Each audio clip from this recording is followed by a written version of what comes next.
Hey, y'all. Welcome back to another episode of Doing the Most, the Misadventures of Entrepreneurship with your host, me, Georgie-Ann, aka GSD with Georgie. In today's episode, following up from our previous introduction to season 5, and I hinted a whole lot at the topic of belonging and community. So I told you a little bit about the fact that I felt like out of place, like living on these, what I call two worlds, two realities for such a long time, where I would have really high highs as well as really low lows, got me really overwhelmed, right? And to the point where I would be physically and externally in a room filled with people, yet I felt so alone. I felt so alone, mainly emotionally, mentally, internally. I felt like there was no one here with me. And in this episode, I want to talk about that feeling, right? That feeling of belonging and community, which as entrepreneurs, right? If you're an entrepreneur, you're listening, or, this applies to anybody, but this podcast is for entrepreneurs, whatever. Right? If you are an entrepreneur, you definitely understand that feeling. You have this great idea, oftentimes for a new system, a new practice, a new policy that people haven't heard of before, that people haven't seen before, that, a lot of it is inside your head and you have to get it out on paper. You have to get it into language that other people can understand and then engage with you on. So for a very long time, it feels really alone. It really feels like you don't belong anywhere. And so I feel like naturally as entrepreneurs, we're always searching for that feeling of belonging and community. And if you add on top of that living in multiple realities, that feeling is even harder to achieve. It's really hard to attain that feeling of, yeah, I belong here. So just following up from what I mentioned in the first episode, I've struggled with belonging in community for a very, very long time, like for almost my whole life as I can remember it. And from a young age, I've been a part of many communities, from schools to churches, activity groups, programs, right? But what I struggle with, again, I'm a part of these communities, but what I struggled with is feeling as though I belonged in these communities. And that's because I moved over 15 times my whole life. I'm only 26 and I've moved 15 times, right? That's more than half my age. So call it like every 2 years. If we divide it back out, it's more than every 2 years that I've moved. And these moves have spanned 2 countries and 3 different states in the US, right? I moved from Jamaica to the United States, and I've lived in Georgia, New York, and New Jersey. I've lived in 3 different states in the US so far. And with each of these moves, I had to join new communities, create new I had to join pre-existing communities, as well as like create new communities of my own. I had to find that sense of belonging again and again and again, which I'm a very personable person. I am very extroverted. I'm very talkative. I'm very interactive. So finding these communities wasn't hard. Creating these communities wasn't hard either. But what I really struggled with was feeling as though I'm enmeshed. Like I really belong here. I'm a part of this community, because I would have a fear of letting my guard down. And when I say letting my guard down, I mean really setting roots that were deep. And I'll say it like that because I would set roots, I'd get comfortable, engage, be a contributor. And oftentimes the way I contributed, and now like literally in this episode, I'm thinking about it, now I'm talking about it, the way that I would contribute, I would sometimes overdo it slightly. Like my nature is to be giving, and like, I'm the oldest daughter, so like leadership.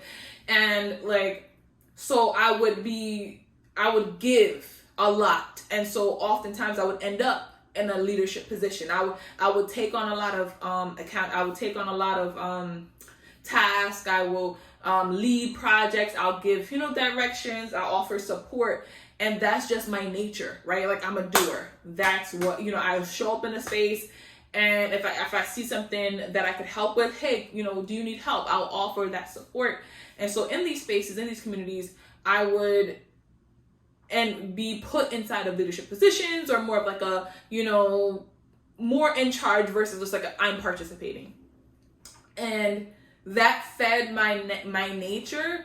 But what I realized is that it wasn't the healthiest situation for me and those around me. And I'll elaborate on that, because what that would do when I would jump into a leadership position, certain cases, is that I wasn't able to participate. And you're probably like, how, if you're leading it, how can you participate? Think about it, right? The mom plans the birthday party. The dad, the mom or the dad plans the birthday party. Are they jumping on the bounce house, right? Are they eating cake? Are they eating food? No, when you're in a leadership position, or you're a person that's coaching or directing, or managing, right? Management, if you're doing that, you can't really participate, right? The person that plans the group trip doesn't have the best time on the group trip because the majority of that person's time is spent on making sure that everybody else's experience on the group trip, if any questions, if something goes wrong, that person is responsible for reconvening the group, making sure that everything is okay, making sure that the programming is stabilized. That is your role if you're in a more leadership, management, overseeing position, versus if you're attending, you show up and have a good time, right? You don't have to think about, if the lights go out, like if something happens or breaks, you're able to help, but you don't mentally know the show. You don't know what's supposed to be going on. So your brain is not thinking of contingencies. Your brain is not thinking of how can I make a backup to the backup to the backup. And so you're not in go mode. You could really enjoy it. So because of those, again, these are natural skills that I have. They're great for the workplace oftentimes, but when you're a part of a community, a part of a space, part of a unit, part of a family, inside of a relationship, these traits can be detrimental. Right? And we all do job interviews where they're like, what's your weaknesses and your strength? And people are like, this is my weakness and my strength. This is one of those prime examples that leadership is one of my strengths. But when it came to community and belonging, leadership was a double-edged sword for me as a weakness as well. And so what I've started, and also in work, I've held over 24 different jobs, from part-time to freelance to full-time. And again, being placed in a position of a more authority, leadership role, kind of put a bridge in the relationships that I was able to build with different colleagues and coworkers. Whereas, they're looking at each other as equals, and it's like, Georgie's coming around, she's a little bit superior, we have to act a different way. Or if I got a promotion and they've been there longer, it builds this unhealthy dynamic for not only me, but for the people around me, right? This double-edged sword of leadership, right? Which is a huge skill and talent that most of you listening to my show will have. And so, I'd go into these new communities and I'd be the new girl, the black girl, the Jamaican girl, the young girl, the only girl, the nerd, or some other unique identifying factor about me that was compared to the other people in the community. And, most of the times I would be the only or one of the few of whatever identifying factors that I had. And so it became difficult because it was like twofold, right? Again, back to those two worlds, two realities. I was not only representing myself. If I was only girl, I had to represent women. If I was only black person, I had to represent people of color, black people. If I was youngest person, I had to represent the youth. And so naturally, when you're the only person, people come to you and you automatically get bumped up into like a weird-ish leadership role, where it's like people automatically come up to you for those questions and those answers. Hey, what do you think about this that relates to black people? Hey, what do you think about this that relates to millennials? Hey, what do you think about... So then you're giving your opinion. I'm giving my opinion and just, stating my views or my ideas. And then from there, I'm participating, and boom, I'm bumped up to more of a managerial leadership person of interest to come to, versus just being on the same level as everybody else that's participating. So within that dynamic, now I felt, do I really belong here? I started questioning myself, like, am I a token? Am I, meeting that diversity quota, right? Especially when diversity and inclusion initiatives started like boosting and getting more and more recognized and popular. I'm like, oh, I'm the only black person here. Like, am I here because I'm smart, driven, persistent, a doer, and you respect that about me? Or, you know, is it because I'm Black and a woman? Like, you know, how much percentage of my seat at this table is contributed to those factors, right? You know, I know it's always, you know, hello, you see me, right? I'm not passing. Like, you see me, you see a Black woman first. Like, that's the first thing that you see, right? And so, you know, I kind of got into my head about that, right? Do I belong here? Am I a token? What percentage of my physical features got me to this seat versus what percentage of my mental, my personality, my knowledge that got me into this seat? Do I really belong here, or I was the first one y'all found? Right? So those dynamics really messed with me emotionally, mentally, and I was just like, you know, trying to maneuver that. And as I became more known in different communities and I got higher and higher up, again, that like climbing of that ladder, it happened more and more, and I had to really just like kind of snap myself out of it. But that becomes hard too. Like, you're trying to snap yourself out of this thing that's happening 24/7. And again, you start questioning. I started questioning, which world is real? What is my reality versus some stuff that I'm making up? What world do I really live in? Right? And so now, right, for the most part of my experiences, I had skills that allowed me to not only engage with people from various backgrounds, but empathize, interact, have powerful and meaningful conversations, right? You know, you can be in a room and you and somebody is from like completely different backgrounds, and it just feels awkward. Like, what do we even talk about? Right? I have that skill because I've been so many a part of so many different groups. I could just start talking about anything, right? And having a good time. And so, you know, as I got older, when I was younger, I was like, yeah, you know, I'm so diverse, I can interact with everybody. But as I got older, and, you know, the questions of where are you from, or, you know, what is your roots, and like different things like that, I'm like, I don't know. I was born in Jamaica. Most of my life I spent in the Bronx. I lived in Long Island for a good amount of time too. Like, where am I from? Where do I belong? You know, I don't have a lot of childhood friends or really long-term friendships. I have a solid group, and I love my friends, and I've been able to build stronger relationships with them over the last year. But, you know, I don't have those, yeah, we just grew up on the block together. I didn't know any kids on my block growing up. I moved so much that, you know, I did know a few people here and there, but I didn't have these extended, in-depth relationships that a lot of people discuss and talk about. You know, oh, I met this person, that person in college. I have a handful of people I met in college. I have a handful of people I met in my high schools. And then when I try to mesh, right, you know, went to 2 middle schools, 2 high schools, 2 colleges, 2 elementary schools. And when I tried to mesh those groups, I have my friend group that I have from my first high school, my friend group from my second high school. And when we put those groups side to side, they're very different groups.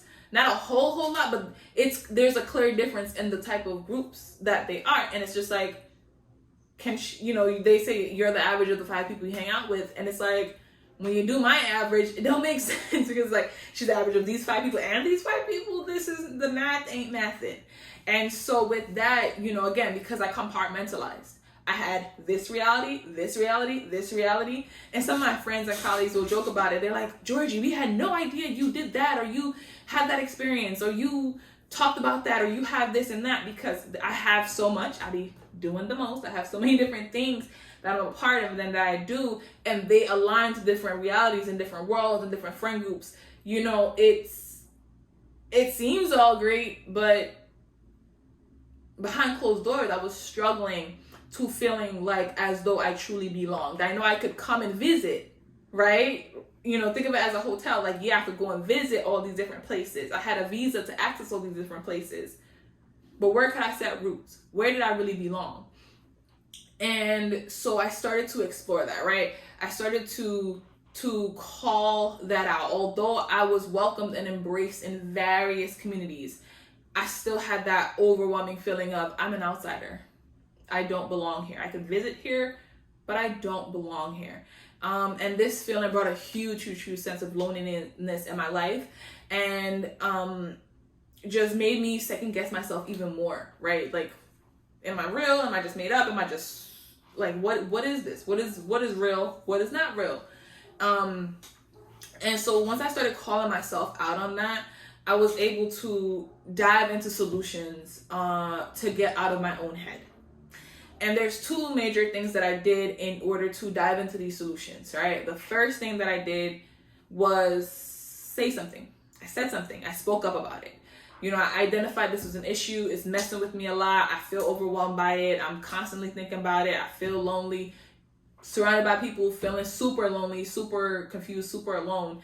And I brought it up to my therapist. I said, I don't feel like I belong anywhere. Like I know physically I'm a part of all these groups and communities and networks and all the things, but I don't feel like I belong anywhere. Like I'm just floating above all these different groups that I'm a part of. And I pop in, say hi, have hang out, then I leave. And then I'm back to being alone again. And this is where your therapist is gonna help you out. My therapist, she explained to me that these feelings are normal and can be changed if I want to change them, but I need to keep calling it out and get to the root of it. And the three things that she had me get to the root of is, why am I feeling this way? How am I contributing to this effect, right? Taking accountability. How am I contributing? Because figuring out how I'm contributing would allow me to figure out how I can change the things that I wanted to change. And then the last thing is, what changes that I want to make, right? Do I want to feel more of belonging? Do I want to belong somewhere? Is it just a feeling, or is it like a real thing to belong somewhere? Do I want to set roots somewhere? Like what is, what changes that I want to make? So again, the three questions: why are you feeling this way? How are you contributing to this effect? And what changes do you want to make? So she told me to think about those three questions, answer those three questions, and I started really diving into them. Like, how have I contributed to this? How, what do I want from this? How do I want things to change? And I knew for a fact, right, the biggest thing that I wanted to stop doing was code switching, right? I didn't want to keep talking one way and acting one way in one space and then talking. I wanted to show up as just Georgie, no matter where I'm at. Like, everybody's personalities have highs and lows, but I didn't want to feel like I had a completely different personality based on the space that I was in. So I knew out of everything, that was definitely top of mind for me. How can I stop code switching? This stuff is so overwhelming. And I'll talk about, coming to America when I was like 7 years old. Like one of the primary things that we had to, we were focused on is like, leave your accent. You have to speak proper English. You have to enunciate. You have to slow down in your speaking. So if my podcast is too fast for y'all, trust me, this is significantly slower than how I've been speaking for years. And so when you do all that work to fit in, and then you go to an event, or you're talking, or you do something and somebody's like, oh, where are you from? Oh, what accent is that? It makes you feel like all this work that I put in to make sure you don't hear my damn accent has failed. That's legit how it feels. It's like I have spent the last 19 years making sure this thing don't come out. Making sure that the patois don't come out. But here you are, as I'm speaking as proper as I can, ask me about accents. If you don't leave me alone. Right? So, that's that feeling of, I don't want to keep code switching. If a little patois slip out, or if you hear my accent, or if I'm not talking as proper as I need to be, this is how I speak. This is how I interact. This is me. This is me. Friends, family, colleagues, business partners, coworkers, this is me. This is Georgie. Right? That's the primary thing that I wanted to tackle. Because I felt like if I could be me, I would feel more belonging. Because what would happen is that it felt like, if we separate I said two realities. It felt like Georgie from reality track A was doing this stuff, right? in these spaces, this type of person. And then Georgie from Reality Track B was this person. And it really felt like some type of split personality, right? Like, who am I going to be today? Am I going to be Georgie A, Georgie B? Like, I just wanted to be Georgie. Not Georgie A, Georgie. I just wanted to be one Georgie, no matter if I'm in world A, world B, world C, world L, M, N, P, Q, R, S, T, U, V. And I wanted to just be Georgie. And so to do that, right, I dove in and realizing that the multiple worlds that I was belonging to, I had the opportunity to bridge them. And the same way I had to learn to cover up my accent and then, like, you know, assimilate to the New York American accent, whatever you want to call it, is the same way I can unprogram those ideas from my mind. Saying, you know, I you know, made up the story that I had to speak proper. I couldn't let my accent come out. And, you know, this is not just a story, but you're taught this as immigrants. You know, you'll understand this, or if you speak multiple languages in your household, you'll definitely understand this, right? This is something that you're told to do. The same way I was told to do this, and I then accepted that, I could tell myself, hey, you don't gotta do this. You don't gotta do this anymore. And so I started telling myself, like, you know, how do I want to show up? Who do I want to be? What features from Georgie A and Georgie B do I want to blend and mesh? What behaviors do I just want to completely remove? What behaviors didn't feel comfortable for me? What behaviors didn't make me feel like I was growing and thriving and being the full authentic me?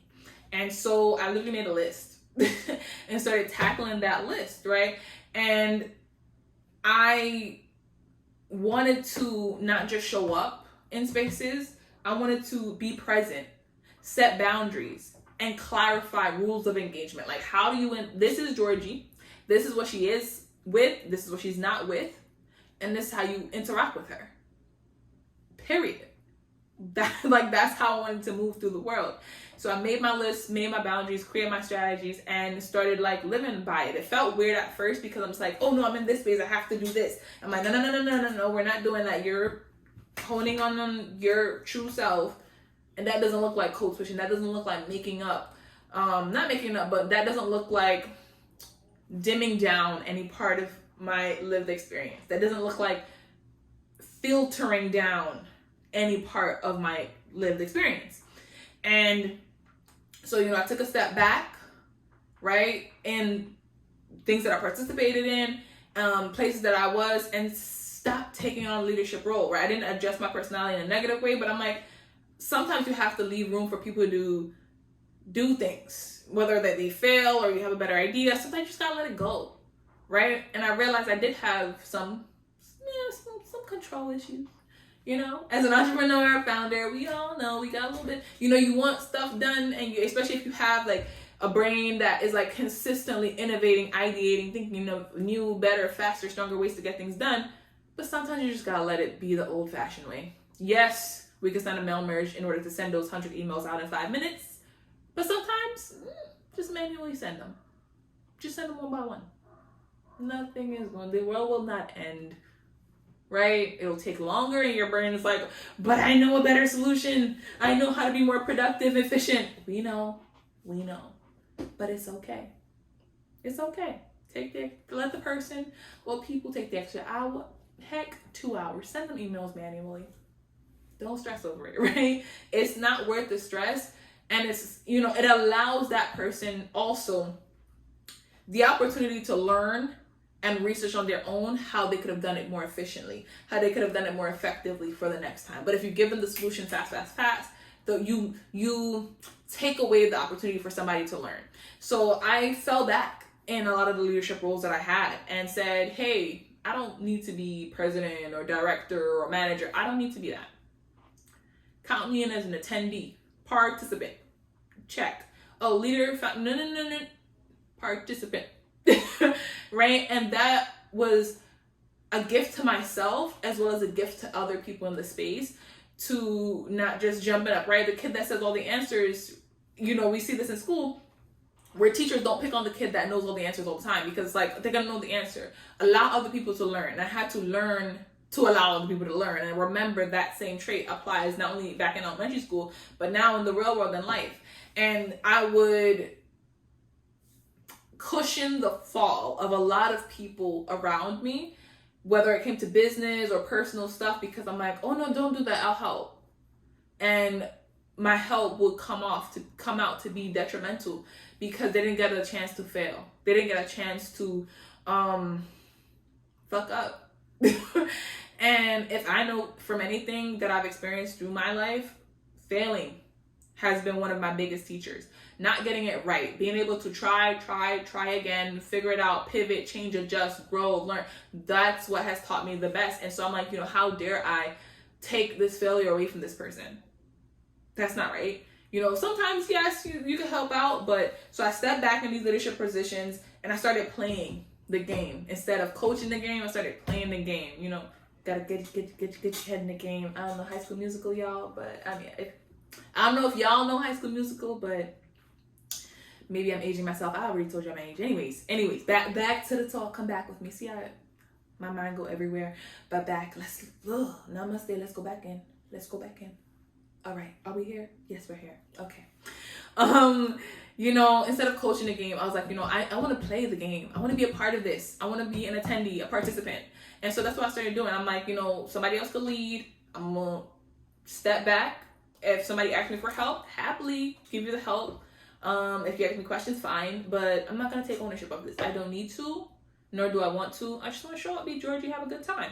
And doing that allowed me to see other people around me thrive and become really great leaders because they had the opportunity to lead.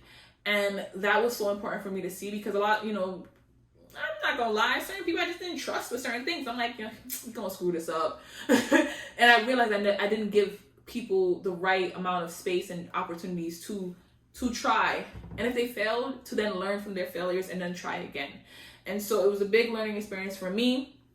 And it allowed me to also feel more belonging, right? And so some of the stuff I did, again, to just remove myself from this space of power and lighten my load was step down from various organizations, stop offering to plan everything. I'd be the person, let me plan the trip. And then when I get on the trip and everything's broken or things don't work, I'm responsible. And I also started participating in my life instead of being an overseer. And that has given me so much freedom, peace of mind, and so much gratitude for the people around me because I've seen people be able to take up roles, take up opportunities, take up space in a way that I've never seen them do before because my butt wasn't over there taking up all that space. That's neither here nor there, right? But I've been able to be just grateful and just be in awe, like, wow, you really got this. You're really able, and just really looking at my friends, family, and people around me like, wow, look at you being great and succeeding and just being able to cheer people on. Because, and I'll go back to my little example I just mentioned, right? Instead of coaching the game, I was playing in it, participating. And sometimes I even took a step further than participating. I was just watching the game be played. Ooh, child, being in the stands, in the audience, eating your popcorn, getting your drinks and just cheering on the people that's playing the game, cheering on the coach, feels good. Yeah. Entrepreneurs, my founders, my leadership folks out there, take a step back, have many seats, have all the seats. Go, don't even get in the game. Take one round in the game and the other round on the stands. Because again, when you step back in that way, you are able to see other people thrive. And when you see certain stuff that people have learned from you, or just certain people take up responsibility, or just people being able to step into a space and just succeeding at it because they have the chance to, you're just going to be like, wow, look at that. That's amazing. Look, let me cheer you on. You got all the signs waving. Listen, stop coaching the game. Get in the game, get on the stands, sit back and watch, experience it. You don't gotta be the one leading, overseeing everything. Experience life, because it will go by fast. Trust and believe. So, I said something and then I stepped back. So, I said something, called it out, worked with my therapist, had some strategies. She asked me some strong questions. Then I started doing something, right? First thing, stepping down from those organizations. And the second thing I did was I joined a cult. Maybe I should say that more clear. The second thing I did was I joined a cult. All right. I didn't really join like a real cult. Some people think it's a cult, but it's not. I know that sounds crazy. When somebody says it's not a cult, it usually means it's not a cult. I promise you. Like, just listen to me. Listen, hear me out. It's not a cult. I participated in the Landmark Forum, which has been said to have cult-ish tendencies, which I agree with, absolutely. Before I participated, I'm like, oh, this is a pyramid, Ponzi. This is crazy. This is a cult. People are wilding. Because what happens, if you've heard about the Landmark Forum before, or if you have not, is it's a personal development weekend. It's 3 to 4 days. And what happens over the weekend is that you are in a room with complete strangers. You could have your friend or your partner or whoever participate with you. But for the most part, you don't know the majority of the people that you're in the room with. And you drop your guard so heavily. You become so transparent because, like, you spent your money. It's not a free program. It's a couple $100. And the goal is to come out of this weekend with a clearer mind and just set better intentions for yourself and for your life. And what happens after this program is that if people have a great experience, just like if you have a great experience reading a book or on a trip, you want to tell everybody about it. You want to refer it. You want to share it. And so when people start sharing it, it gets a little awkward where they're like, hey, come join this program that changed my entire life. That don't sound like something people want to, you know what I mean? If you're like me, very skeptical, if somebody comes, I've been being told about this program for years. People are like, oh my God, it changed my life. I'm transformed. Participate. I'm like, no, weirdo. No, thanks. I'm good. Change your life on your own. This don't sound too right to me.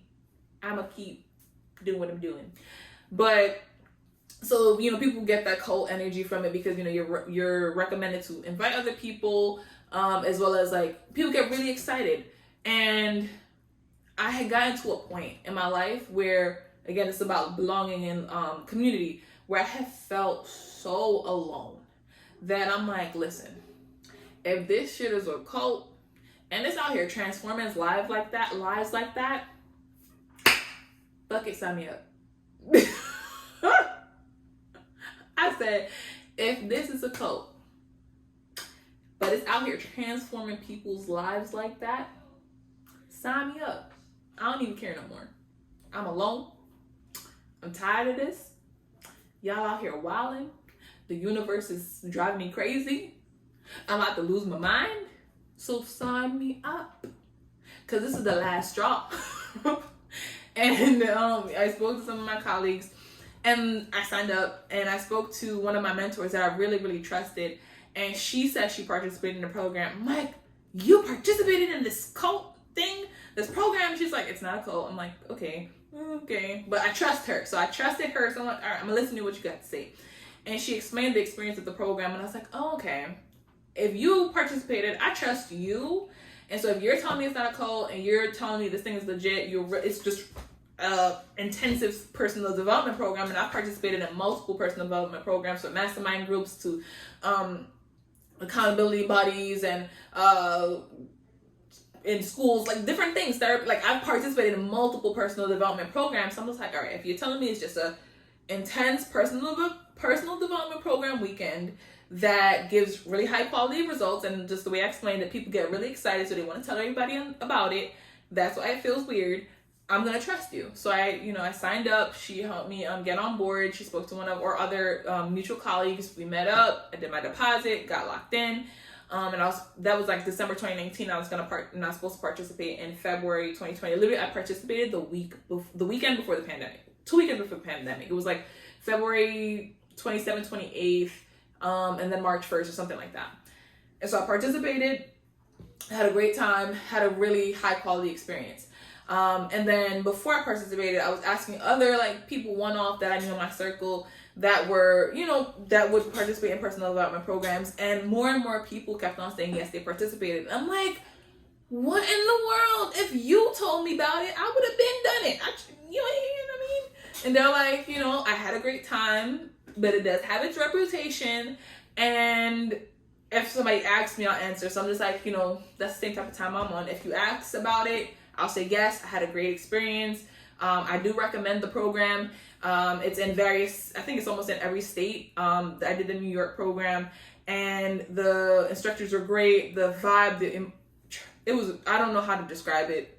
It was great. And I'll talk a little bit more about that experience and some more episodes this season, because that weekend really had me take a look at who I was, what I wanted out of life, and just, kind of a reset button. Again, I've participated in multiple personal development programs, and it always feels like a reset button of, hey, you remember, you control your life. It's literally like that. It's really like somebody coming, hey, you over there, remember, you are the key player in your life, and you can transform your life if you so choose to. So what's up? What you trying to do? And that reminder really was the, what is that? The flick of the domino for a lot of other pieces in my life that I was kind of procrastinating on or overthinking about. It was just that reset button for me. So I'll talk a little bit more about that in future seasons. So when I refer to me joining a cult, just know I didn't really join a real cult. I just participated in an amazing personal development weekend. But from this, right, this 3-day weekend, I was able to get really clear on what I wanted to do, right? I started mapping out my life, started mapping out the circles I want to be a part of, the groups I want to belong to. So I just dove deeper into what me and my therapist had started working on, and just really got centered and focused. So that was the first thing I did. Then the second thing that I did was an analysis of the communities and the spaces that I was a part of. So oftentimes, you'll join groups, whether it's on Facebook, in real life, Meetup, networks, associations, whatever it might be. And it's easy to join a group, but what we often forget to do, like our subscriptions, this is a reminder to all those folks that have subscribed to something that is on a free trial to cancel it if you're not going to proceed. That was a little friendly reminder, but let's get back into the convo.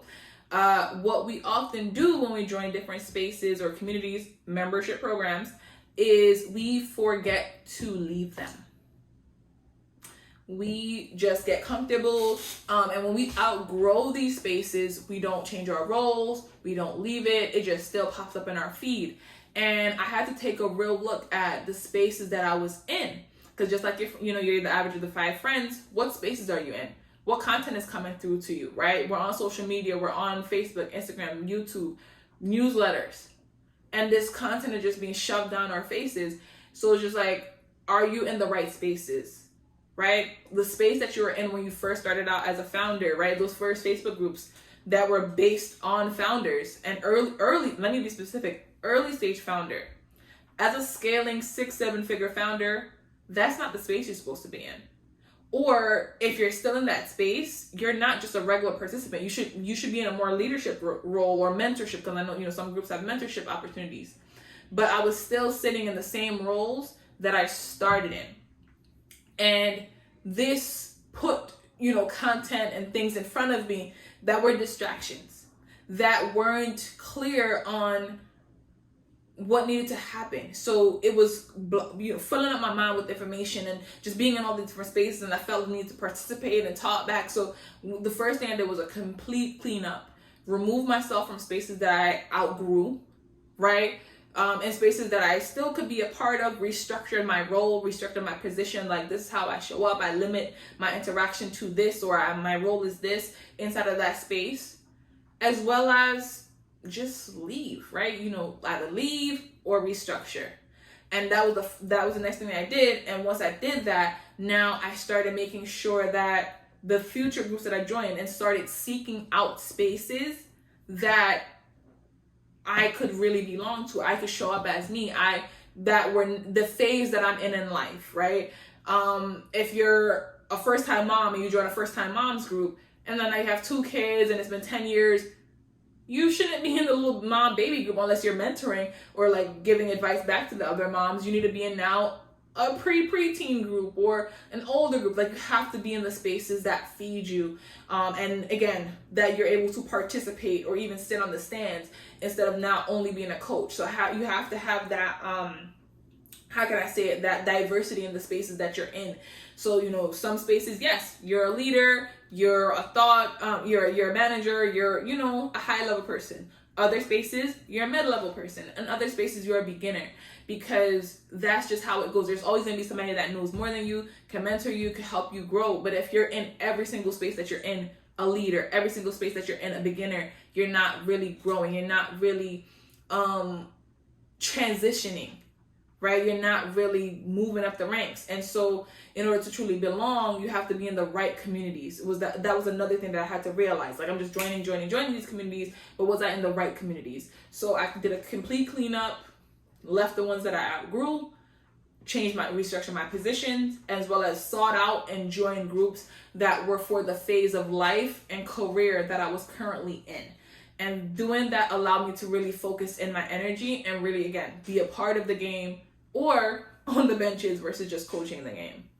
And then the final thing that I did, that was another huge help, was I started reading more books and material about belonging and community.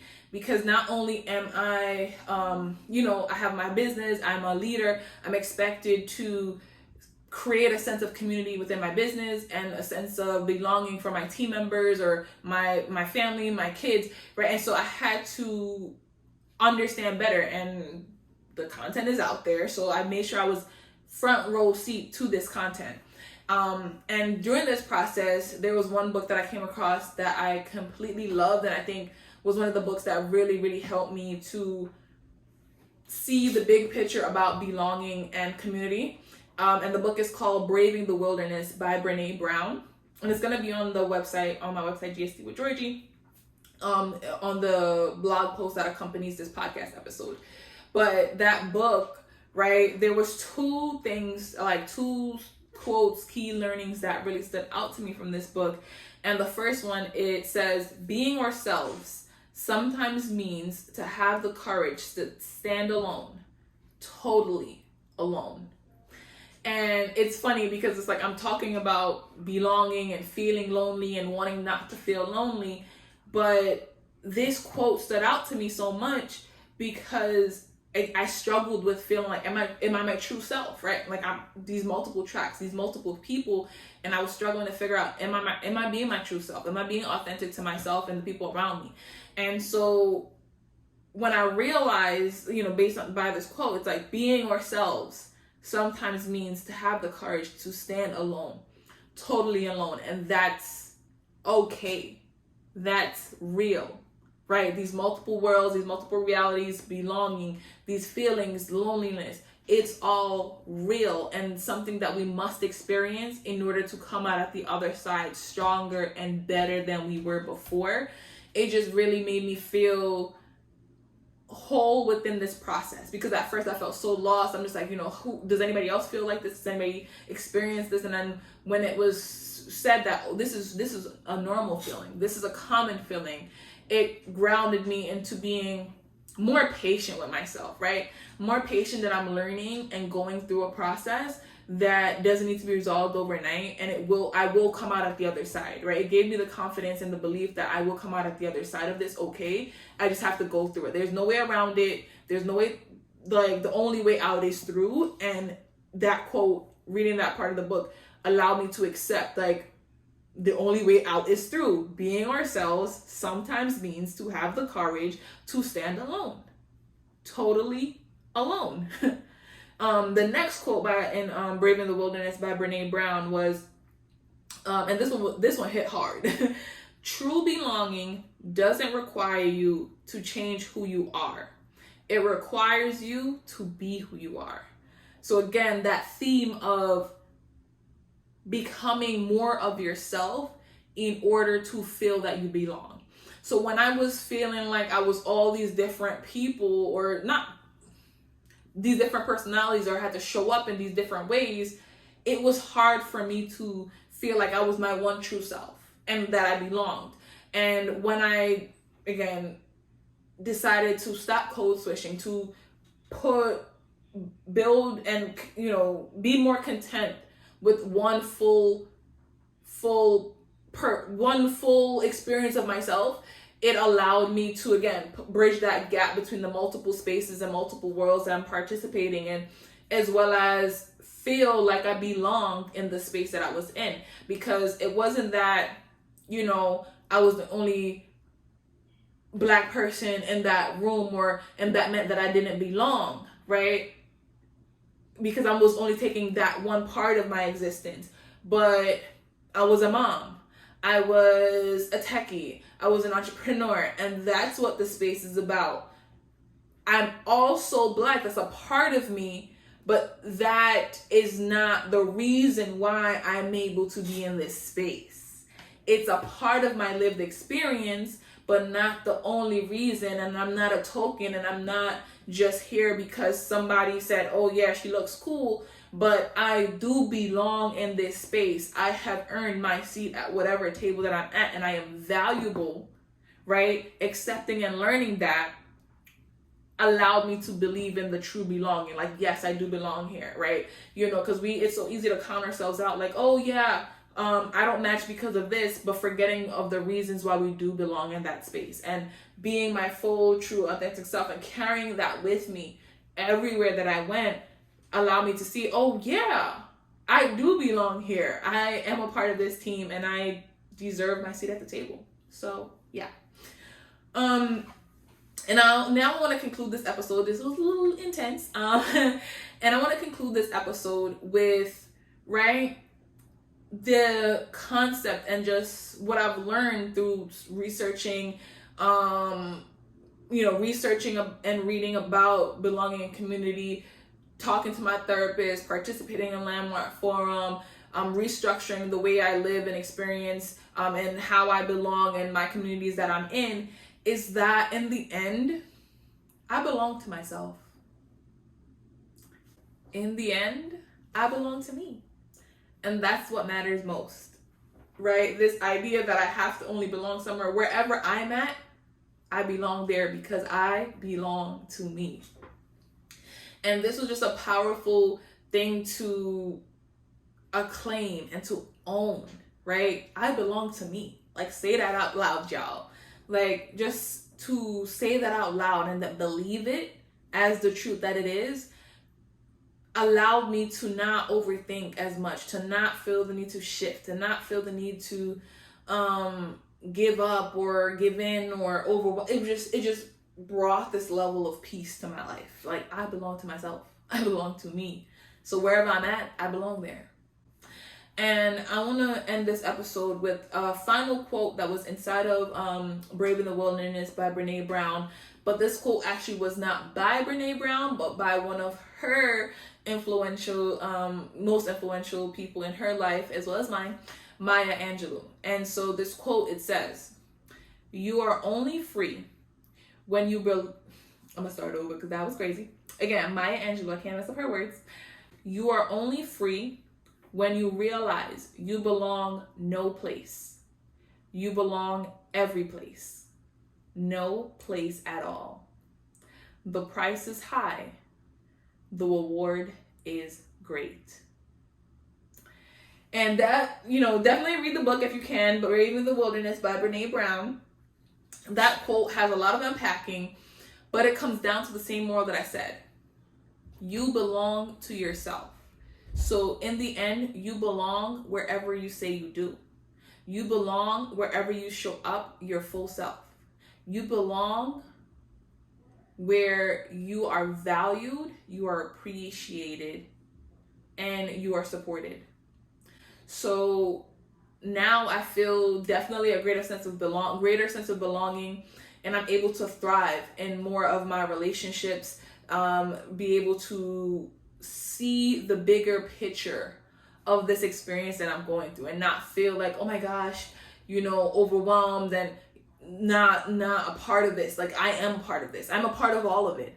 all the different schools I went to, all the different places that I've moved, I was a member of that community and I belonged there at that time. And I will be a member of different communities, groups, circles as I continue to live my life. But just holding on to the idea and the truth that I belong to myself and I belong anywhere I so choose to be, and that I'm appreciated, has grounded me in that, so that way I never feel alone, right? I never feel, I have not, since I've accepted this, I haven't felt that sense of loneliness that I felt before and confusion.